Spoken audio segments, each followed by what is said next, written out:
I've seen some DJs, international bookings, they rock the party, but the locals killed the party way better than these guys. How do we change that mindset? You tell me, man. I'm still trying to figure that out. So, Marcus, anything to add on this point? Booking locals versus internationals. Just now you're also stressing about your international booking and shit. Man. I think both bring two different kinds of crowds and experiences. I think naturally with the local DJs, they bring their friends, they bring their supporters, they bring people that grew up here. The international DJs naturally would bring some of the expats that are here, expats that are looking for places to party. Of course, the locals that are looking to support these international acts also will come. So these are like the new faces that will experience your venue for what it is for likely the first time also. Granted, I think the international DJ bookings is like it's a must to stay relevant and current in the current times. But I think occasionally also supporting the local artist community is important, just for hopefully one day our locals also make it into the international stage. Yeah. So I have a particular question for Zushan from one of our guys. So for Zushan, compare and contrast working as a DJ booker at High House versus Zouk. Because very different, like super club and lounge bar concept. Yeah. Venue capacity also. Zouk, see, it's going back to when we last did revelry. Yeah. This is like maybe 2 years ago.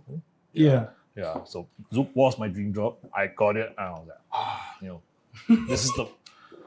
It wasn't like, okay, I made it. It was just like, okay, now this is my chance to try and learn some stuff that goes on in the background. Back then we just rock up, DJ, get drunk, piss people off, and then just like go home. Yeah. But then, eventually you start learning things in the back line and how it works. And like how old Zouk used to do it is like, they will book their internationals as a form of branding. At the end of the day, and it's the same with all your establishments. Maybe have an international guest once or twice a week. The rest are nice and anchored by locals. Right. So booking for branding, does it mean that it's not making money? Sometimes yes, sometimes no. Yeah. Sometimes yes, sometimes Yeah. no. I mean, these days definitely it is, you can kind of try and see more as a branding thing because definitely cost is rising, big time with everything.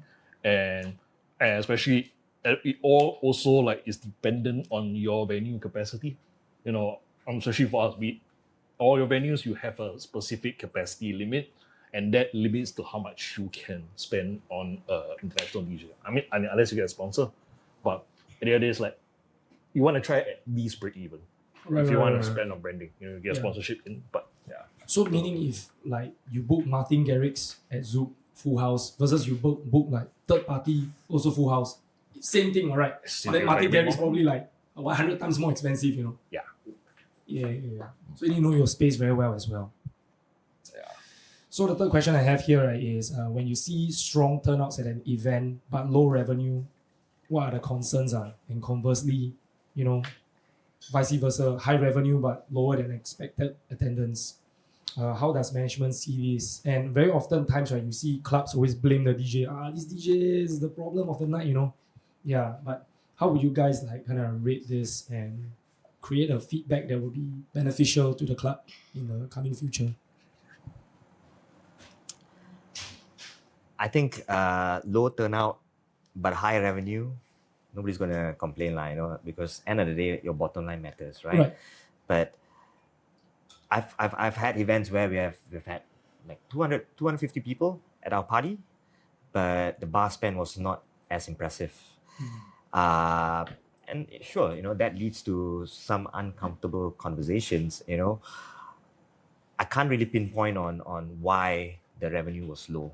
Sometimes it's also strange, right? You have 250 people at a party, you would expect, okay, you might be able to walk away with a profit, but these things happen.